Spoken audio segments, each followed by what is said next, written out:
Indonesia mencatat menjadi salah satu tagline dalam pelaksanaan sensus penduduk di tahun 2020 yang telah dimulai tanggal 15 Februari 2020.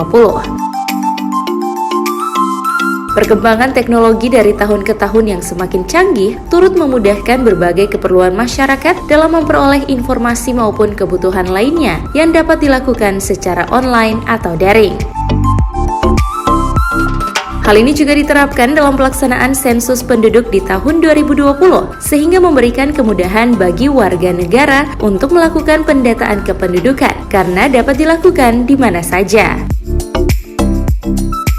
Di Kota Gorontalo, pelaksanaan sensus penduduk online diawali dengan pendaftaran Wali Kota Gorontalo, Haji Marten Taha, SE Mekdev, dan Wakil Wali Kota Rian Fakrisan Kono Bekom, sehingga hal ini dapat dimanfaatkan oleh masyarakat karena dapat diakses melalui perangkat komputer dan telepon seluler yang berlangsung tanggal 15 Februari hingga 31 Maret 2020.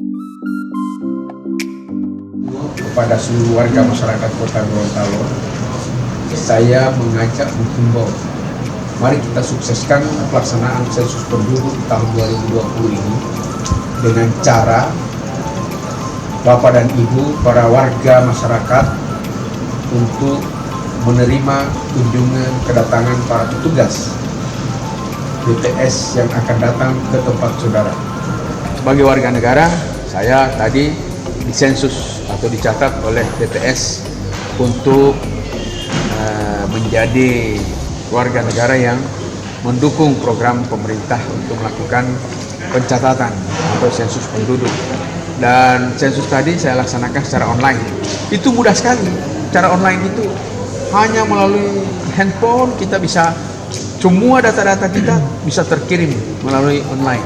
Daripada kita didatangi oleh ini, kalau tidak dijumpai di rumah atau apa, didatangi oleh para petugas sensus. Nah, kita hanya dengan online diberitahu ini passwordnya, langsung tersambung. Orang-orang yang sibuk, orang-orang yang diharapkan, orang-orang masyarakat yang sibuk, yang susah ditemui, itu bisa melaksanakan sensus online cukup mudah. Hanya melalui situs sensus.bps.go.id, memasukkan nomor induk kependudukan dan nomor kartu keluarga. Langsung ikuti petunjuk yang ada dalam HP atau laptop atau komputer masing-masing. Untuk sensus tahun ini berapa anggota yang saya turunkan?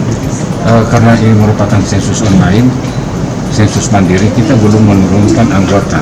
Jadi kita hanya melakukan sosialisasi di kecamatan-kecamatan yang dihadiri oleh seluruh. Tim Liputan Advertorial Mimosa TV.